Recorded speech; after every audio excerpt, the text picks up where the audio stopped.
ନମସ୍କାର ଦର୍ଶକ ବନ୍ଧୁ। ଆଜି ହେଉଛି ମେ ମାସ 30 ତାରିଖ 2024 ଗୁରୁବାର।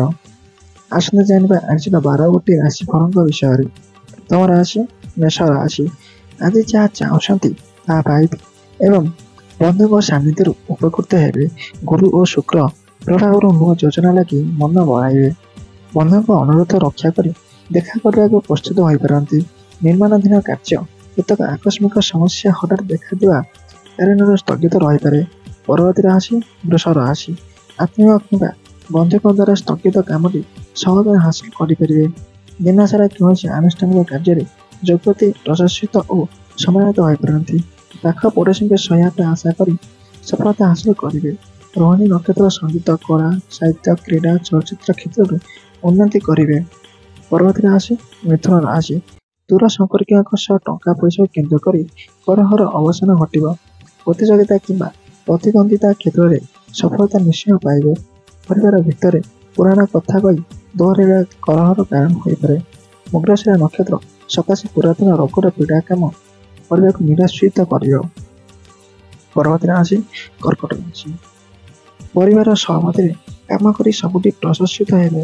ନିଜେ ଅସୁବିଧାରେ ଥିଲେ ମଧ୍ୟ ବନ୍ଧୁଙ୍କ ଯଥାସାଧ୍ୟ ସାହାଯ୍ୟ କରିବେ। ଅଶ୍ଳେଷା ନକ୍ଷତ୍ରର ଶିଳ୍ପ, ବାଣିଜ୍ୟ ଓ ପରିବହନ କ୍ଷେତ୍ରରେ ସମସ୍ୟା ସମାଧାନ ହେବ। ମାତ୍ର କୌଣସି ପ୍ରିୟଜନଙ୍କ ସ୍ୱାସ୍ଥ୍ୟ ସମସ୍ୟା ଯୋଗୁଁ ମାନସିକ ସୁସ୍ଥତା ବ୍ୟାହତ ହୋଇପାରିବ। ପରବର୍ତ୍ତୀ ରାଶି ସିଂହ ରାଶି। ଉତ୍ତର ଫାଲ୍ଗୁନୀ ନକ୍ଷତ୍ରର ପ୍ରତ୍ୟେକ କାମ ଯଥା ସମୟରେ ସାଧିତ ହେବାରୁ ମନ ପ୍ରଫୁଲ୍ଲ ରହିବ। ପରିବାର, ବ୍ୟବସାୟ, ଯାତ୍ରା, କଳା, ସାହିତ୍ୟ ଆଦି କ୍ଷେତ୍ର ରୁଚିପଦ ହୋଇପାରେ। ମାତ୍ରାଧିକ ଭ୍ରମଣ ଓ କାମର ଚାପ ଯୋଗୁଁ କ୍ଳାନ୍ତି ଅନୁଭବ କରିପାରନ୍ତି। କର୍ମକ୍ଷେତ୍ରରେ ପଦସ୍ଥ ବ୍ୟକ୍ତିଙ୍କ କିଛି ଆଶ୍ୱସ୍ତିସୂଚକ କଥା ଶୁଣି ମନ ହାଲୁକା ହୋଇଯିବ। ପରବର୍ତ୍ତୀ ରାଶି କନ୍ୟା ରାଶି। କର୍ମକ୍ଷେତ୍ରରେ କୃତକାର୍ଯ୍ୟ ହେବେ, ତଥାପି ଘରର କେତେକ ଅସଚେତନ କାମକୁ ନେଇ ମନ ଉଦ୍ବିଗ୍ନ ରହିବ।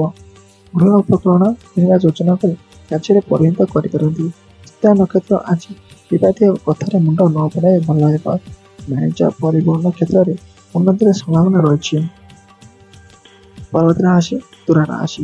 ଆଜି ଯୁଦ୍ଧକାଳୀନ ଭିତ୍ତିରେ ବାକିଆ କାମ ସାରିବେ ଏବଂ ବନ୍ଧୁଙ୍କ ପ୍ରିୟଭାଜନ ହେବେ। ବିଶାଖ ନକ୍ଷତ୍ରର ଦିଗର ନିହାତି ସୂଚନା ଫସଲ ଫାଟିଯିବାରେ ମନ ଭଲ ରହିନପାରେ। ବନ୍ଧୁ ଅନ୍ୟର କାନକୁହା କଥା ଶୁଣି ଆପଣ ଭୁଲ ବୁଝିପାରନ୍ତି। ଅବଶ୍ୟ ଅଟକି ରହିଥିବା ବ୍ୟବସାୟ ଓ ପରିବହନ ଜନିତ ସମସ୍ୟା ସମାଧାନ ହୋଇପାରିବ। ପରବର୍ତ୍ତୀ ରାଶି ତୁଳା ରାଶି। ଅନୁରାଧା ନକ୍ଷତ୍ର ପାଇଁ ପୁରାତନ ରୋଗପୀଡ଼ା ଆଜିର ଜୀବନଯାତ୍ରାକୁ ପ୍ରତିରୋଧ କରିବ। ସାହିତ୍ୟ, ସଙ୍ଗୀତ, କ୍ରୀଡ଼ା ଓ ଚଳଚ୍ଚିତ୍ରରେ ସୁନାମ ଅର୍ଜନ କରିବେ। ଉପରିସ୍ଥଙ୍କ ବିଶ୍ୱାସକୁ ନେଇ କାମ କଲେ ସହଯୋଗର ଅଭାବ ରହିବ ନାହିଁ।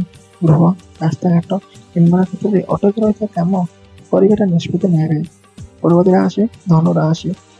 ସମସ୍ୟା ସମାଧାନ ହୋଇଯିବ ଓ ପ୍ରାପ୍ୟ ପାଇବାରେ ଅସୁବିଧା ରହିବ ନାହିଁ। ଆଲୋଚନା ପରିସରରେ ବନ୍ଧୁଙ୍କ ଯୁକ୍ତିକୁ ଗ୍ରହଣ କରିବା ବାଧ୍ୟ ହେବେ। ଉତ୍ତରାଷାଢ଼ ନକ୍ଷତ୍ର ସାଙ୍ଗଙ୍କ ସାହାଯ୍ୟରେ ବକେୟା ଅର୍ଥ ଆଦାୟରେ ସକ୍ଷମ ହେବେ। ପୈତୃକ ସମ୍ପତ୍ତିକୁ କେନ୍ଦ୍ର କରି ଭାଇ ଭାଇ ଭିତରେ ଟଣାଓଟରା ଦେଖାଦେଇପାରେ। ପରବର୍ତ୍ତୀ ରାଶି ମକର ରାଶି। ସ୍ୱାସ୍ଥ୍ୟହାନୀ ସାଙ୍ଗକୁ ବାଧ୍ୟତାମୂଳକ ଯାତ୍ରା ମନକୁ ଭାରାକ୍ରାନ୍ତ କରିବ। କଳା, କ୍ରୀଡ଼ା, ସଙ୍ଗୀତ, ଚଳଚ୍ଚିତ୍ର ତଥା ସାହିତ୍ୟ କ୍ଷେତ୍ରରେ ସୁଷ୍ଠୁ ସମସ୍ୟା ସମାଧାନ ହୋଇଯିବ। ଭଲ କଥା କହିଲେ ମଧ୍ୟ ବନ୍ଧୁ ତାହାକୁ ଭୁଲ ଦୃଷ୍ଟିକୋଣରେ ବିଚାର କରିପାରନ୍ତି। ଶ୍ରବଣ ନକ୍ଷତ୍ରର ସ୍ୱାସ୍ଥ୍ୟରେ ଉନ୍ନତି ପରିବ୍ୟାପ୍ତ ହେବାରୁ ସାମୟିକ ଆଶ୍ୱସ୍ତି ଅନୁଭବ କରିବେ। ପରବର୍ତ୍ତୀ ରାଶି କୁମ୍ଭ ରାଶି। ବୃଦ୍ଧ ଭାତୃତ୍ୱ ନକ୍ଷତ୍ର ସୌଜନ୍ୟମୂଳକ କଥା ବାର୍ତ୍ତା ଓ ଅର୍ଥର ସଦ୍ବ୍ୟବହାର ପ୍ରତି ଧ୍ୟାନ ଦେଲେ ଭଲ ହେବ। ପାରିବାରିକ ଶୃଙ୍ଖଳା ରକ୍ଷା ଲାଗି କଷ୍ଟ ସ୍ୱୀକାର କରିବାକୁ ପଡ଼ିପାରେ। କେତେକ କ୍ଷେତ୍ରରେ ଜାଣିଶୁଣି ମଧ୍ୟ ନୀରବ ରହିବାକୁ ବାଧ୍ୟ ହୋଇପାରନ୍ତି। କୌଣସି ନିଜ ଜାତିର ବ୍ୟକ୍ତିଙ୍କ ସହାୟତାରେ ଉପକୃତ ହୋଇପାରନ୍ତି। ଆଜିର ଅନ୍ତିମ ରାଶି ମୀନ ରାଶି। ପାରିବାରିକ କ୍ଷେତ୍ରରେ ନିରବଚ୍ଛିନ୍ନ ଭରି କାମ କରିବା ସକାଶେ ବାଧ୍ୟ ହୋଇପାରନ୍ତି। ଆନୁଷ୍ଠାନିକ କ୍ଷେତ୍ରରେ ପ୍ରତିକୂଳ ପରିସ୍ଥିତିର ଚାପ କ୍ରମଶଃ ବଢ଼ିପାରେ। କାମର ଜଞ୍ଜାଳ ହେତୁ ଗୁଡ଼ାଏ ଚିନ୍ତା କରି ମନକୁ ଭାରାକ୍ରାନ୍ତ କରିପାରନ୍ତି। ଉତ୍ତର ଭାଦ୍ରବ ନକ୍ଷତ୍ର ଅତି ନିକଟରେ ରହୁଥିବା ବନ୍ଧୁଟି ଦ୍ୱାରା କାମ ହାସଲ କରିପାରିବେ।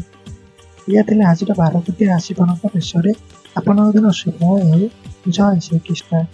ଆପଣମାନେ ଯଦି ଏହି ଚ୍ୟାନେଲ ନୂଆ ଅଛନ୍ତି, ଭିଡ଼ିଓକୁ ଲାଇକ୍ କରି ଚ୍ୟାନେଲକୁ ସବସ୍କ୍ରାଇବ୍ କରି ନୋଟିଫିକେସନକୁ ଅନ୍ କରି ଅଲ୍ ସେଟ୍ କରିଦିଅନ୍ତୁ।